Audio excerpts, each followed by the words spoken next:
Well, good morning again, church. You picked an incredible day to be at Harvest. There's a whole lot going on. I want to start by welcoming New Mexico Teen Challenge. They're joining us today, both the Men's Center and the Women's Center, Pastors Robert and Tracy. And we love you guys. We love Teen Challenge. You guys are just incredible, and we pray for you all the time. And we love when you get to come. We actually hate that we have to share you with the rest of the state. So we love when you get to be a part here. And then I also, I don't know if he's here. I haven't seen him yet, but Nick Martinez did an incredible job last Sunday. If you were here, give him a hand. Lisa and I watched it after the fact. We weren't able to watch live. And you might know, but Nick filled in last week because Lisa and I were dropping off our oldest daughter, Mercy, for her freshman year in college. And I'll just make a couple of comments. And the first one is this. I cried way more than Lisa. And I'm not even joking. The drive home was awful. I mean, I cried. It's like a 10-hour drive. And I cried for 10 hours. It was awful. But she's doing incredible. In fact, she's thriving. She visited a friend's church today. They actually already texted us and sent us a picture and said, "Look who we found." And if you're a parent, you get it. It's good for the heart. And so we're so thankful. But I do want to say, so many of you checked on us this week, and you text and you called and you asked how we were doing, and we just appreciate that so much. And it really emphasized this thing we've been saying all year, this idea we don't do life alone. And I just want to say thank you for checking on us and helping us. We've never done this before. We've never taken a kid to college. We didn't know what to expect. And some of you that have done it before, you came along and you helped us. And then some of you who will be behind us, you're already like, I'm glad you're ahead of us. We're gonna ask you how to do this later. And so we just are so thankful. We want to say that. And then also today we've got a group with us that after church today, they will be heading north to kind of the Colorado-New Mexico border to start an event that is an annual event for our denomination to raise money for missions. It's called Bike for the Light. And so we have a bunch of those riders who are here today, several sitting here, and there may be in other places. Give them a hand clap this morning, because they're going to need it, all right? They're going to need it. They will kick off tomorrow. They're going to ride 5 days, 500 miles on bicycles, all right? I need to clarify that. Some of you are like, I'd ride a motorcycle for on bicycles. They're going to ride 5 days, 100 miles a day, and there's, I believe, 28 riders. And I will say this, the rider I'm the most proud of is my dad. He'll be turning 70 tomorrow, and on his 70th birthday, he's kicking off a week of riding to raise money for missions. And already, as of this moment, the 28 riders have already raised $220,000 for missions. The goal is $300,000, and we think they'll get there. Usually this week is a big week as they fill up social media with all their posts, and they're telling the stories, and they're doing all that. And so if you think about it this week, be in prayer for them. And also, one of our own, Mark Howell, is actually riding in that as well. And so if you haven't sponsored a rider yet, you should sponsor Mark or my Uncle Hal. You don't know him, but you could sponsor him, or any of them, just any of them. It's all going to missions, and it's going to be just a really great week. And speaking of missions, we have an event coming up next Saturday that we're doing to raise money for missions called Run for the Light. And so I'm really excited because as of this morning, we have 41 people who have signed up to run either the mile or the 5K. And I'll be honest, we had no clue when we dreamed this up. We're like, will anybody do this? We don't know. And we have 41 people who are running next Saturday to raise money for missions. And so I want to give you this report too, is that what I announced 2 weeks ago was that I am going to be running 10 5Ks on that day. So a 5K, my middle daughter, Ava, she goes, "Dad, I think you need to explain how far that is because I don't think people are getting it." And she actually said, she goes, "Those guys that are riding the bikes, that's easy. This is way harder." She said it, not me, okay? And so 10 5Ks is 31 miles, all right? And so I'm going to run 31 miles next Saturday to raise money for missions. And so I put it out there that I was hopeful that I could get 10 sponsors at $1,000 each to sponsor each of those 5Ks, because it's just, listen, I do like running, but that's an awful lot of running. But what I like more than running is I love raising money for missions and knowing that the kingdom is going to be advanced. And I'm really excited because as of this moment, I have 5 sponsors, so we're halfway there for that. And this week, I called Pastor Clyde. Did you notice that Pastor Clyde was here? Pastor Clyde is not biking for the light. He's gonna support the Bike for the Light guys this week. And so Pastor Clyde, I was telling him about Run for the Light, and he said that he was gonna pray about sponsoring me for Run for the Light. And so Pastor Clyde, you're here today, so come on up here, because I'm gonna just put you on the spot and just see if, as you prayed about it, if the Lord gave you an answer or not. And if the answer is no, it's gonna be super awkward for you. It's no. It check. Yeah, we don't use good microphones unless you're sponsoring. Yeah. So. Okay, we'll sponsor you. Can you turn it on? All right, there we go. The answer's no. Thank you. The answer's no? Hey, so if you don't know, Pastor Clyde served with us here at Harvest, and then how many years ago? 5 years ago, his family moved to Silver City down south to pastor a church called Harvest as well. We call them our Silver City campus, even though they're not our campus at all. And so, Pastor Clyde, it's good to have you back for a Sunday. So cool. Well, hey, just let me tell you, first off, Pastor Jay, thank you for your heart for missions. And when I was on staff here, it was ingrained in us. I mean, nobody does outreach like your pastors, Pastor Jason and Lisa, and you know that. They love missions, they love people, they love this city, right? Is that even the series you guys are in right now? Today, yes. Okay, today, okay. And so, I just saw it on your website this morning. But I love the heart for that, because within that, they instilled that with us. So then now it's part of our fabric when we left, and they released us to go pastor down in Silver City. And so, excited for what God's doing through Run for the Light. I love that, because I wanted to jump on stage like you did, man, but that'd have been a disaster. This $1,000 that I want to give you is... So the Lord said yes? The Lord said yes, and you brought a giant check? Well, the Lord and the board. And that's a good combo. Yeah, the Lord and the board. The Lord and the board. Yeah, it's always good. Yeah. All right, so hey, we have 6 sponsors now for Run for the Light. All right, man. Dude, love you, Pastor Jay. Thank you. Can you hold that till Friday, though? Yeah. Okay, all right. Thank you. Here, give that to Karen. Okay. Yeah, we'll see if the bank will cash that, okay? What a great week. God is doing amazing things. Can you feel it? Do you sense that? So we've been in a series called We, and the idea of this series really was that we noticed kind of coming out of 2020 and 2021 that we had an opportunity to really be very, very clear about defining who we are as a church, what our culture is. And so we just said, hey, we're going to take the whole year, and we're just going to talk about who we are as a church. So if you've been with us this year, we kicked off the first part of the year with we call them our we statements. It's this idea that if someone says, hey, where do you go to church? You say, we go to Harvest. And they say, well, what kind of church is this? You could say, well, we, and then I'm kind of giving you the language. So the first one was, we don't do life alone.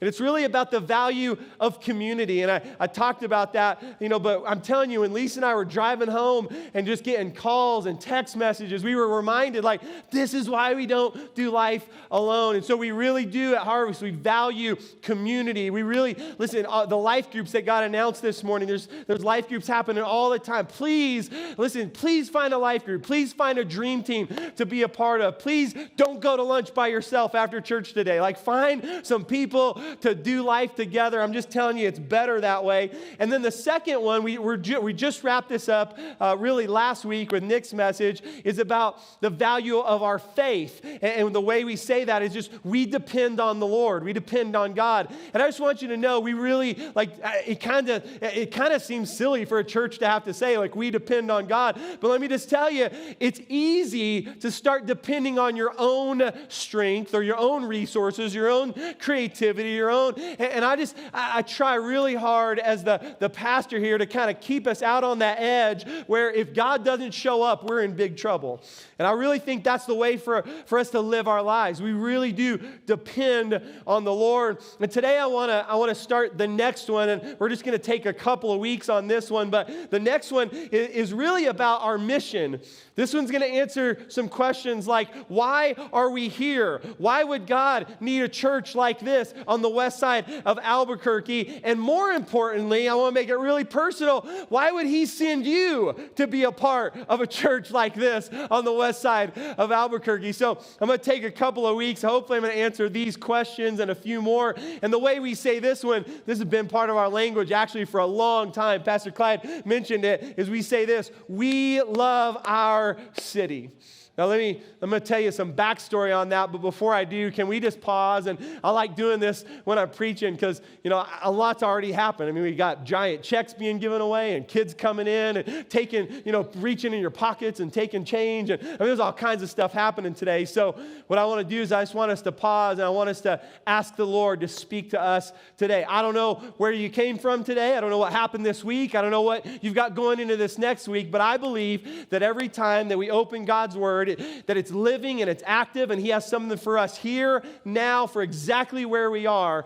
And so one of the things we do is we just pause and we ask the Lord, will you speak to us today? So it's a personal prayer. So how many of you will pray that prayer with me today? You'll open your heart. So let's do that. Father, we love what's happening today. But Lord, in the midst of all the excitement and the things that are going on, we don't want to miss what you want to say to us today. So Lord, we take a moment to position our hearts to hear from you. And Lord, as we open your word, Lord, we ask that you would speak to each and every one of us today. In Jesus' name. And everyone said, Amen. Quick poll. How many of you were actually born somewhere in the state of New Mexico? Just curious. How many of you? Wow, a bunch of you born in the state of New Mexico. So let me tell you a little backstory that'll explain where this "we love our city" came from. I was actually born in New Mexico. I was born in Las Cruces, New Mexico. Is anyone else from down south? We'll just say from southern New Mexico. All right. I was born in Las Cruces, and at 2 years old, I don't remember it, but at 2 years old, my parents moved to the big city of Albuquerque, and they brought me with them. I was so thankful for that. They didn't leave me there. And so from 2 to 18, Albuquerque was my home. I actually graduated from Cibola High School. Go Cougars. Any other Cougars in the house? Anyone? No? Yeah, come on. All right. I'm really not that big of a fan, but go Cougars. And when I graduated, I felt like God was calling me to go to Bible school. And I went to a little school in Waxahachie, Texas called Southwestern. That's actually the same school where Mercy has now ended up. And graduated from Southwestern in May of 2020. And then in July 15th of 2020, Lisa and I got married. What? Did I get the date wrong? Okay, She whispered something to Tyler. I'm like, oh, shoot, I already messed it up. All right, so I did get it wrong. Yeah, we got married 2 years ago. Yeah. I've been doing that this week, huh? I've been mixing words up. Let me back up. I was born in 1979. Carry the 2. We got married in 20,000. Why is that hard for me? Gosh, we got married in 20,000, and I know, all right, and we immediately went on a team that planted a church in a downtown area of Dallas called Deep Ellum. We were there for 8 years, and then we felt the Lord calling us to move, and we ended up on staff at a large church in a suburb there of Dallas called Cedar Hill. And Pastor Hennessy at Trinity Church, many of you have met them. They're one of our mentors, and so we were serving there when the Lord called us to come back to come back to Albuquerque. Lisa's from Louisiana. I'll never forget it because I really had, and don't be offended, but I had no desire to come back to New Mexico. Lisa is from Louisiana. I'm from New Mexico. Texas was a good middle. We were just kind of between our families, and we had a great life there. We loved it. And I remember my dad actually called me and he said, hey, be praying for Harvest. Their pastor just resigned. They're going to be looking for a new one. And honestly, that call happened quite often over the years, different churches around the state. And I said, okay, no problem.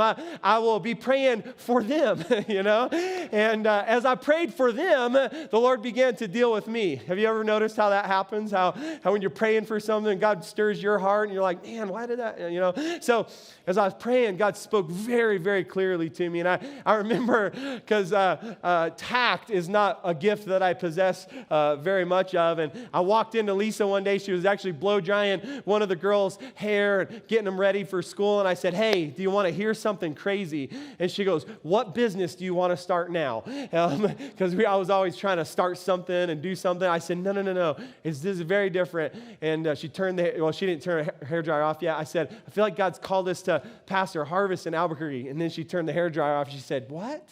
I said, I'm just telling you, would you pray about it? So we started praying about it. And I don't have time to tell you the whole story, but God just confirmed over and over and over. And we knew that this was where God was calling us. And in that season where we were discerning the will of God for our lives, the Lord spoke really clearly 3 things to me. He said, I want you to go and pastor the local church. I want you to pastor Harvest. I want you to plant more churches, and I want you to love your city. That was the 3 things. I remember writing those down. In fact, it was so strong that I remember like in our interview process with the board, I remember saying, look, I don't want to presume anything, but I do want to share what God's put in my heart. And I knew coming in, we knew that we had a call on our life to the local church. We had a call on our church to expand the kingdom through church planting. And I knew that there was this phrase that just kept coming in my heart, to love your city. So I wanted to share that story because this we statement, we love our city, it traces back to those moments where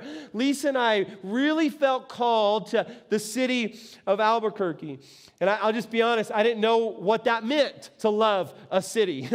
I just didn't know. I didn't know what that meant. And so we began to try to discover what this could mean. And in that discovery, we found a verse, Jeremiah chapter 29, verse 7. It says this, but seek the welfare of the city where I have sent you into exile, and pray to the Lord on its behalf, for in its welfare you will find your welfare. And I just love this verse. In fact, I'll just tell you, I've recited this verse literally hundreds of times in the last 9 years. I've prayed this verse. I've written it out. I've posted it on it's just become a part of my heart as I've discovered what it really means to love a city. And so one of the things I love about this verse is it tells us exactly what to do, where to do it, and then it gives us a promise. And that's what I want to share with you today, is we actually learn 4 things from this verse that help us with this idea of loving your city. The first one is this. The first thing we learn, I'm going to use 4 words that start with the letter S today. The first word is sent. We learn that we are sent. He says, seek the welfare of the city where I have sent you. And what I want to tell you today, every single one of you, I want you to know this. You are not where you are by accident. You're not where you are by accident. I have an uncle here from Oklahoma today that's going to ride through life. You're not in Oklahoma by accident, even in Oklahoma, right? Pastor Clyde, you're not in Silver City by accident, right? You're not at Teen Challenge by accident, all right? Some of you are like, no, I was forced to come here. But that wasn't an accident, okay? I promise you, okay? Listen, wherever you are, okay, you are not where you are by accident. You have been sent. There's a big difference in accepting where you are and realizing that you have been sent. Because sent means that you have a mission. Sent means you live a life with purpose. This has to do with the city that you live in, the neighborhood where your home or your apartment is. It has to do with the job that you have. It has to do with the school that you attend or that your children attend. Like, I just want you to know this. You didn't just happen to buy that house, all right? You didn't just happen like to discover that neighborhood. You didn't just happen to stumble into the job that you have and just get that job one day. You're not in your city by accident. I hope that today, by the time you leave, you realize, you know what? I have been sent. I have been sent. I have a mission. I have a purpose. There's a sermon in Acts chapter 17 where the Apostle Paul is preaching and he's talking to believers. I want you to know that. He's talking to Jews and God-fearing Greeks is actually what it says. And in this message to them, he lays it out this way. He says, Acts 17:26, from one man, he created all the nations. He's starting out with Adam and he's telling this story. And he says, from one man, he made all the nations that they should inhabit the whole earth. And he marked out their appointed times in history and the boundaries of their lands. In other words, God said, I'm going to make a plan for the world. It's going to come from Adam. They're going to inhabit the whole world. And I'm going to think about the future and I'm going to map it out so that there are God-fearing men and women in Albuquerque, New Mexico in 2022 on the west side. They're going to connect to a church called Harvest because I have a plan. And watch what the plan is. He says, I marked out their times and their boundaries. And God did this so they would seek Him and perhaps reach out and find Him, though He is not far from any of us. In other words, He has a plan so that all of us will discover the love and the grace and the hope and the goodness of God our Father. I'm just telling you, it's not an accident that you are where you are. It's not an accident. You have been sent. And I remember as I was trying to unpack this idea, this verse in Jeremiah 29, to seek the welfare of the city where I've been sent, I remember there was a discovery for us because we didn't really know what it meant to love a city where we were sent. But quickly, Lisa and I were like, we have been sent to Albuquerque. So let's figure this out. And I remember quickly feeling overwhelmed because as we started to kind of branch out into the city where we've been sent, we started to discover some of the needs in our city and some of the problems in our city and some of the things. And I remember as we did that, we started to feel overwhelmed because it was like, there's so many needs. Where do we start? So what we did is I'm going to tell you some history here it'll start bringing all of these stories together. I remember deciding we should go to the local school and we should offer our help as a church. I think that would define seek the welfare of the city where you've been sent. And so we didn't know where the closest school was. So we Googled we found the closest school, and we didn't know anybody at the closest school. So I just showed up at the closest school, and I'm like, hi, my name's Pastor Jason, thinking they'd be like, hi, Pastor Jason, we're so glad you came. But that didn't happen. They were like, who are you? And I'm like, I'm Pastor Jason. They're like, why are you here? I'm like, because I want to help. They're like, you can't do that. I'm like, yes, I can. God sent me. And they're like, no, you can't. There's security clearances and there's children involved and what's going on? And I'm like, come on, just let me help. I just want to help. And finally, I wouldn't give up. I just kept going back and going back and going back. And finally, and you've heard this story, some of you, but finally the principal said, you should go talk to our school counselor. I thought she was opening a door. She meant I needed counseling. No, just kidding. The school counselor, I'll never forget it. She goes, what do you want from us? I said, I don't want anything from you. I want to serve you. She goes, I've never heard that before from a church. I said, that's what we're here for. And we started dreaming and we started figuring out how we could get involved. But here's where I started feeling overwhelmed because I said, well, what are the needs in the school? And they're like, oh, she starts listening. Oh, there's bullies and there's kids doing drugs and there's single family, single parent families who are overwhelmed. And there's kids that don't have school supplies. There's kids that won't get any presents on Christmas. There's kids it just went. And I was like, whoa, slow down. I don't know. I just want to solve one problem at a time. I remember feeling overwhelmed. And about this same time, I got an invitation to go with a group of pastors on a trip to Haiti with a ministry that we still support called Feed One. It's an incredible ministry. They're currently feeding 387,000 kids every single day in 17 countries. And I remember going to Haiti with Feed One, and I'm processing all the needs here in the school, and what can we do? And then I land in Haiti, and I go and I start seeing all these kids who, if we don't do something, they don't even eat that day. And I remember feeling overwhelmed Because I'm like, we're just a little church. And we don't have a big missions budget, and we don't have very many people, and I don't know, how do we solve this problem and that problem, right? How do we do all of this? And I don't know if your heart resonates with this, but I'm just telling you, I still feel this as I drive around the city of Albuquerque. I'll notice things, and I'll go, man, we got to do something, but how do we do this? It's so big, and it's so complicated, and there's so much going on, and I remember the Great Commission. You probably know it. Mark chapter 16, verse 15, Jesus says to his disciples, he says, go into all the world, and preach the gospel to all creation. And that didn't help me at all, because I'm like, now it's just, my job is a whole world, like anybody who will listen. And I remember, I'm just trying to share this journey. I remember trying to figure out, how do I seek the welfare of this city? How do I decide, do we help with this or do we help with that? How do we do this? And so out of that was birthed this thing in my heart, and I just call it concentric circles. Like, how do we live this out? This idea of being sent to a place. How do we live this out? And it's this idea that if you were to drop a pebble into a body of water, into a puddle, and you would watch it kind of ripple out, right? That was the idea that God began to put into my heart. And so here's how, I'm just going to share it with you because I think it'll help you, and I'm going to put it on a whiteboard because I like whiteboards, all right? So here's how we do it. We decided, we're like, if we're going to drop a pebble somewhere, then we're going to drop it first in our neighborhood, okay? This is how we live out this mission, is that first of all, our first priority is our neighborhood. And I remember 9 years ago, as we're trying to discover this, we started using language like this: who's across the street and around the corner? Who's across the street and around the corner? Do we know our neighbors?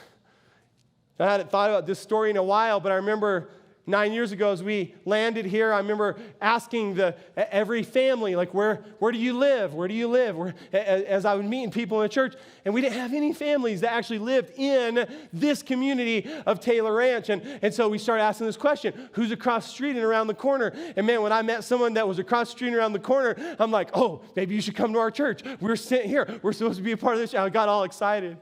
I remember one Sunday, it was one of those, you know, that like about once a year we'll get like a snow Sunday in the city of Albuquerque. Like, y'all get it all the time up in the mountains. We get one a year, and we got one snow Sunday, and I had this illustrated kind of sermon, you know, planned out. I was all excited, and I had like tools up on the stage because it connected to the sermon, and I was all excited, and then it snowed.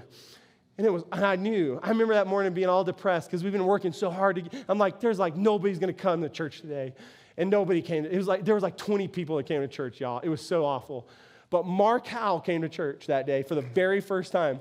And I remember meeting Mark because I said, hey, my name's Pastor Jason. He goes, I'm Mark. I said, where do you live, Mark? He goes, right around the corner. And I'm like, oh my goodness.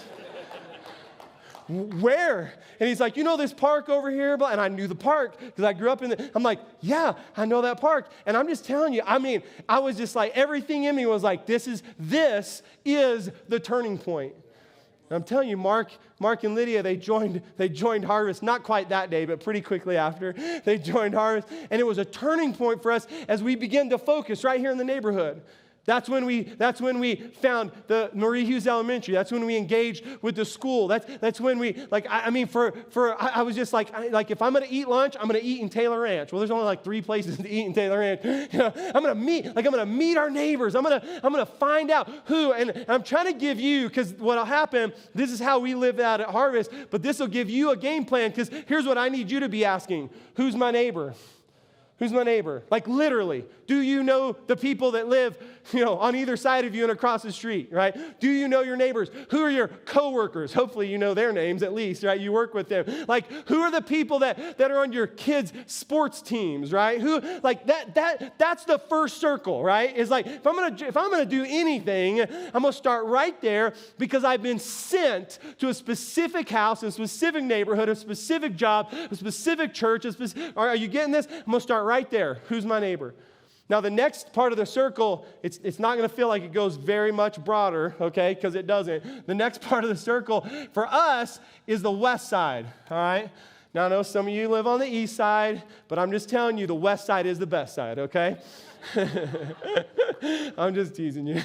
Lisa has a gang sign for that, but I can't do it. But you can ask her after church, all right? West side's the best side, all right? So here's what happened. As we began to explore this, and we're like, who's our neighbor? Then we just expanded it, and we're like, okay, we still, like, it's not time to go to Africa yet. That's too far. But we could go to Rio Rancho. How many of you know there's some people in Rio Rancho that need Jesus? Okay? So we started broadening it just a little bit. Just a little bit. Now we can expand our efforts. Now we can talk about Corrales. Now we can talk about the South Valley. Now like anything the west of the Rio Grande, that was our territory, all right? I'm just telling you. And I started, and again, some of this, you're like, that's not me. I'm not trying to make you me. I'm just sharing the journey. So I started mapping out the west side of Albuquerque, and I like to do these things. I call them prayer runs, and it just, for me, it connects me to a place and to the Lord. And so I started prayer running neighborhoods on the west side of Albuquerque, different neighborhoods, and praying over them. And again, this is just how I'd be running past houses. I don't know who's in the house. I don't know their story. I don't know anything about it. But all of a sudden, the Lord would begin to put his heart into my heart for a neighborhood. And y'all, I'd be running and just crying. I'm like, Lord, I just pray for those people right there. They need you probably. I think they do. Oh, Jesus. No, I'm not going to go there. And I was going to make a joke. I stopped myself. Isn't that good, Lisa? I stopped. It was good. Just ask me later. I'll tell you.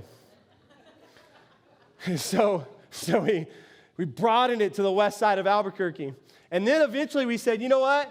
Loving our city has to include our city, right? So we said, all right, now we're going to focus. Now we're going to broaden it. And as we started thinking about Albuquerque, I started partnering with other churches all around the city, and we started dreaming up things like Convoy of Hope, and we started bringing in some national partners so that we could serve at a higher level across our city. I started meeting, with the mayor and with his team, with the police chief and his team. And I started trying to figure out, like, okay, I'm figuring out how to love a city, right? So this is the idea of concentric circles, and then eventually we started broadening it to New Mexico, and we started joining New Mexico Praise, and we started connecting with places all around the city, and we started, doing this sort of thing, and then this is the circles, and then I'm running out of room, and then we think about our nation, right? The United States of America. How many know the United States needs Jesus? And then finally we go to the whole world. And honestly, for me, the world part was one of the easiest ones because I've had a heart for missions, since I was a little kid, and so that one was an easy one. But here's what I'm saying is, like, we didn't allocate significant resources towards world missions until we knew we were doing the best job we could to take care of our neighbors. Are you following me? And we say, if we're going to drop a pebble, we're going to drop it right here, and we're going to let it ripple out. And that's how, I'm just telling you, that's how we at Harvest, that's how we live this sent part of this. You've been sent, okay? By the way, talking about the world, you're not going to want to miss next week because our friend Diana is going to be back. If you remember Diana, she was with us a couple, 2 months ago, and we took up a big offering, and we sent supplies with her to the Ukraine, and she's going to be back next Sunday to give you a report, and it's exciting, and I don't want to get into it. It's going to be awesome. So now we're at a place. We're 9 years into this. We love our city. We're having influence at every level of the concentric circle, okay? But I always come back right here. Who's your neighbor? That's where it has to start. You have been sent. Here's the second one, okay? Seek, okay?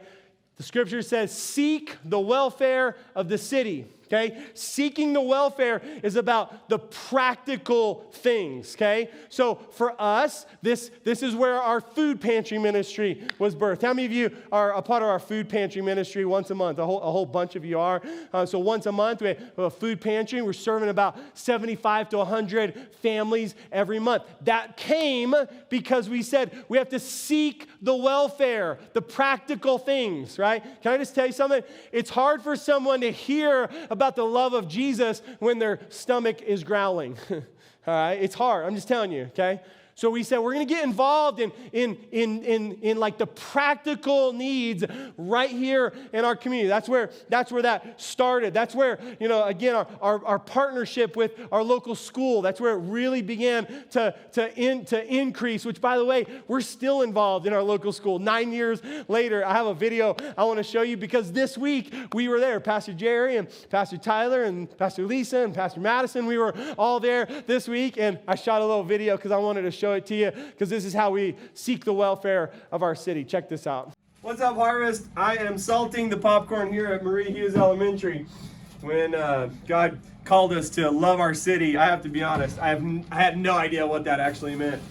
I did not take popcorn popping class in Bible college. Loving your city can be really, really easy. The way this happened is we showed up at the school and we said, hey, we want to help. What can we do? And this was one of many ideas that they came up with. And so we're here today. I'm here with Tyler and Lisa and Madison and Pastor Jerry. We're all here. We're popping popcorn. We're having a great time. We're loving our city. We're serving Marie Hughes. And listen, you're going to hear a lot about this in the coming weeks, but it really is so stinking easy to get involved in loving your city. So I hope one day in the near future you'll be popping some popcorn or serving at Trunk or Treat or one of the many opportunities that we have at Harvest. So this is what it's all about, loving your city. So here's the story. We went to Marie Hughes and we were like, hey, how can we serve you? We're still asking that question. Every school year for 9 years, we're asking that question. And this year they said, could you send some volunteers once a month to pop popcorn? Because we have a school assembly, and when they get out of the school assembly, we want to give every kid a bag of popcorn. And I said, sure, we can do that. And so we said, how many bags of popcorn do you need? And they said, we need 500 bags of popcorn. I said, how many popcorn poppers do you have? And they said, we have one. I said, okay, we have one, so we'll bring it. We'll pop it. So y'all, it was so much fun. I had 2 popcorn machines running. I was running back and forth. And we'd empty one and start a new one and empty this one, start a new one. And Jerry's over there bagging popcorn, and Madison's popping popcorn. Lisa's counting, and Tyler's stapling bags. And for it took us, 2.5 hours or so just popping popcorn. And I'm just telling, so here's where I want you to know, this idea of seeking the welfare of the city in really, really practical ways, it's not rocket science. It's as easy as popping popcorn. This next month, this is what they asked us to do. It's going to sound silly. This is what they asked us to do. You know those giant pickles that you can get at a carnival or a fair? They bought buckets of giant pickles, and then they said the pickles are too big to give to one student, so we need volunteers to come in and cut a pickle in half and put it in a Ziploc bag so we can give away 500 pickle halves. And I said, you know what? I have some of the best pickle cutters you have ever seen. And they're like, really? I'm like, I promise you. I'm telling you, the people at Harvest, they will cut a pickle unlike any pickle cutter that you... I have some people at Harvest, they have master degrees in pickle cutting, all right? And then you ought to see our pickle baggers. They are even better than the pickle cutters. The pickle baggers, y'all, the way they open a Ziploc and they put a pickle in there and the way they close it and nothing will leak. I'm just telling you, they're amazing pickle bagging zipper peoples. It's really this easy. How do you seek the welfare of your city? You pop popcorn and you cut pickles and you do food pantry. And so we actually have a link on our Church Center app that you can go to today. And we actually have the next several months of Marie Hughes Serve Days planned where you can sign up and say, I'm going to go pop popcorn. I'm going to go cut pickles. It's like a 2.5, 3 hour commitment on a Wednesday. It's so much, y'all, it's so much fun. We were talking, we were the heroes. We were in this little room popping popcorn, right? Every class that would go by, they're all looking and we're waving. And I'm like, dude, they love us. Jerry, they love us. We're the popcorn patrol. They love us. I'm like, hi guys, Harvest loves you. It's so much fun. All right. So there's an opportunity there. Go on your Church Center app and just sign up and y'all come and pop popcorn and cut pickles. All right. This is why we do things like Trunk or Treat. Okay, Trunk or Treat is now, it's October 31st, so we're about almost 2 months out, okay? Trunk or Treat, this is one of those events where we just said, you know what, we got to provide a safe place for our community to come and bring their kids, and we'll just give away. Y'all, we buy so much candy. Like, Lisa makes fun of me. It's the one job, like, I will not let go of this job. I am the official candy buyer for Trunk or Treat because I just love going crazy buying kids. Because while I'll go online, I'm just like, yep. 3 of those, 2 of those, 10 of those. And I'm just buying candy. And I'm imagining in my head, like, all the families that we're just going to love and we're going to support. And then they come, hundreds of people come to our parking lot, and you'll be there, a bunch of you will be there, and you'll have a little carnival game at your car, and you're giving away candy. And what's happening as that's going on is we have teams of people who are strategically walking throughout the event, and we're meeting our neighbors. You remember the complicated diagram I drew for you? We're meeting our neighbors. And we're praying for our neighbors, and we're getting to know what their needs are. We're talking to them, and there'll be kids that run up and be like, "You're the popcorn pastor." Yes, I am. All right? So starting today, we'll be announcing it every Sunday, but starting today, our Trunk or Treat sign-up is now online. I'd love for you, if you're at Harvest, I know we have guests today. If you want to come back, we take that too. But if you're a part of Harvest, I'd love for you to sign up and say, you know what? My family will seek the welfare of this city. And I listen, every year, like, people are like, I don't like to dress up, or I don't believe in Halloween, or I don't like popcorn, whatever I don't know. Let's just suck it up for one night, and let's just seek the welfare of the city together. How about that, okay? Was that pastoral? I don't know if it was. So we're sent, and we seek the welfare. And number 3, this is the spiritual part. And some of you are like, finally, we're to the spiritual part. Okay? Don't forget that we are in a spiritual battle. It says, seek the welfare of the city and pray to the Lord on its behalf. Pray to the Lord. This is the spiritual stuff. Okay? Churches tend to swing to one extreme or the other. We either really like the practical stuff. The buzzword for that is social justice, right? We want to dig water wells, and we want to help people, and we're on that side. Or we swing to the super spiritual side, and we just want to fast and pray and develop our spiritual gifts and have worship nights and study the Bible. And so the question is, well, which side is right? And the answer is yes. Yes. We got to have both. We got to have all of it. And I'll just show you quickly 2 pictures out of the book of Nehemiah. I love the book of Nehemiah. We might dig into it more in this series, but there's 2 pictures in Nehemiah. And the context is that Nehemiah, that's a guy's name, a man named Nehemiah. His city has been attacked and destroyed. The walls have been torn down. The gates have been destroyed. They've been burned. The city's vulnerable because their walls are down. They're discouraged. They don't know what to do. And Nehemiah sees this. And verse 4 of Nehemiah chapter 1 says this, when I heard these things, I sat down and I wept. For some days I mourned and fasted and prayed before the Lord of heaven.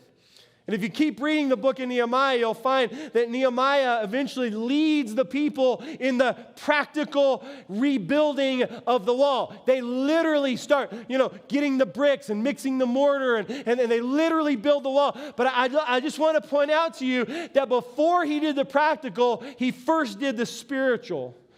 Before he put on his tool belt, he spent days, it says, fasting and mourning and praying over his city. And a couple of chapters later, we see another beautiful picture of the spiritual side of this, because as they're rebuilding, they encounter some opposition, which, by the way, any church that seeks the welfare of the city where they've been sent is going to have some opposition. So we just know that.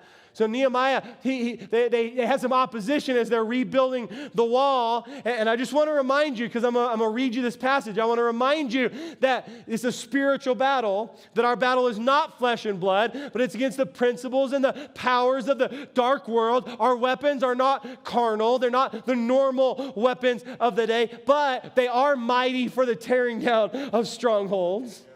And so watch this, Nehemiah chapter 4 now. When our enemies heard that we were aware of their plot and God had frustrated it, we all returned to work on the wall. So they didn't get discouraged. they said, all right, let's go pop some more popcorn, right? Let's cut some more pickles. Let's get some more groceries. Let's keep seeking the welfare of the city. And watch this, from that day on, half of my men did the work, that's the practical, while the other half were equipped with spears, shields, bows, and armor. So again, I'm equating to this that we are in a spiritual battle. What the people of Nehemiah, what they did is half of them were working and half of them were on guard for the battle at hand. They were doing both at the same time. And I love this picture because it says the officers posted themselves behind the people of Judah who were building the wall. And those who carried, I love this, that the ones that carried material did their work with one hand and they held a weapon in the other. This is the perfect picture for what it means to seek the welfare of the city you've been sent and to pray on its behalf. It's like picking up a brick, but they're keeping their sword out. They're like, let's do this.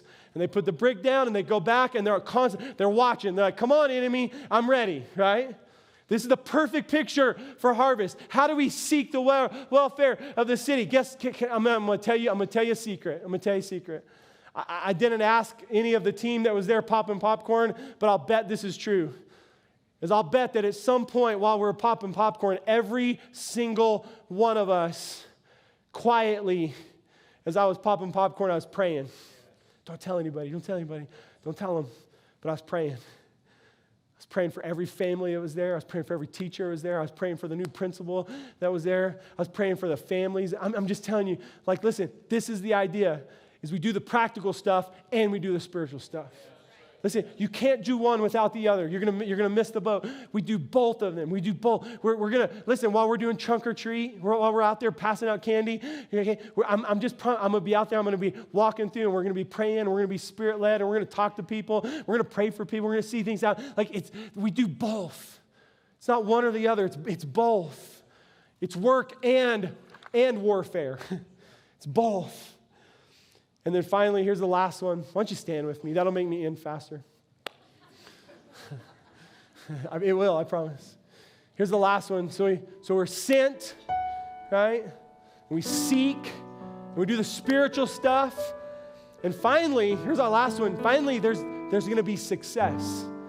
Because he says this. He says, seek the welfare of the city where I've sent you. Pray to the Lord on its behalf. And then it says this. I've held on to this promise for 9 years. In its welfare, you will find your own welfare. I'm just telling you, church, our success is directly related to how we do the other parts of this message. Directly related. I love how in the New American Standard, it says this. It says, in its prosperity will be your prosperity. I love this. I love this. I'm just telling you, that's why I'm so happy when I'm popping popcorn. I'm like, man, I'm created for this.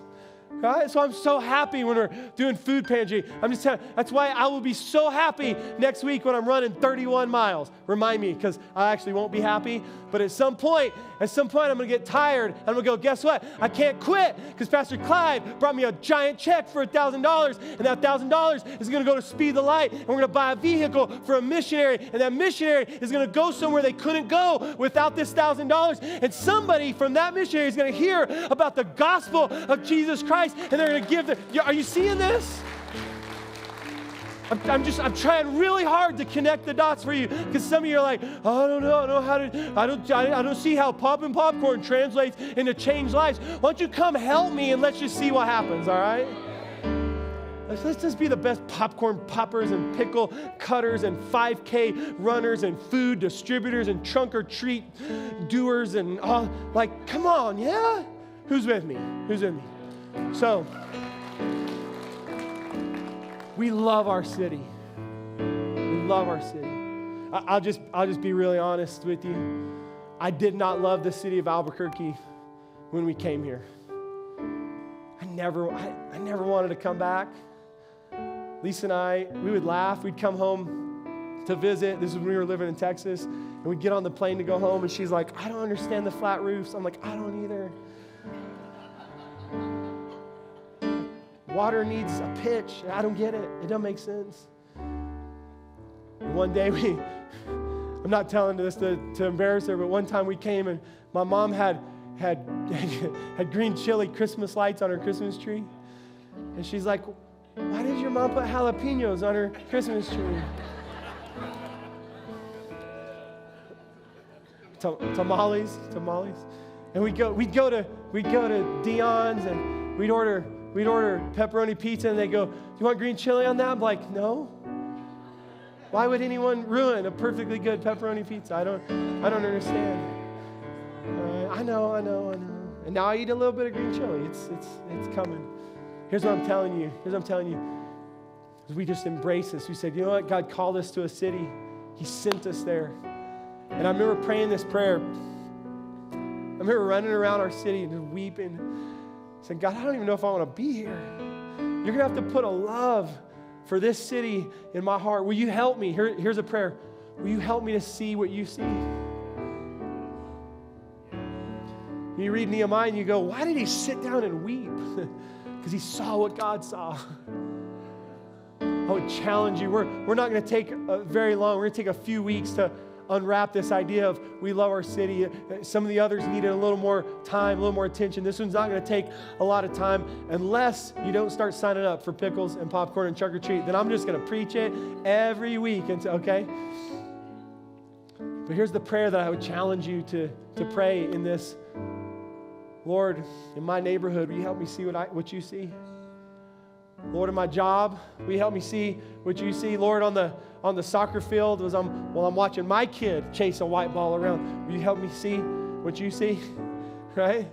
As I'm driving to church, passing by homes who are probably not getting ready for church, will you help me to see what you see? When I go to work tomorrow morning, will you help me to see? Are you seeing this?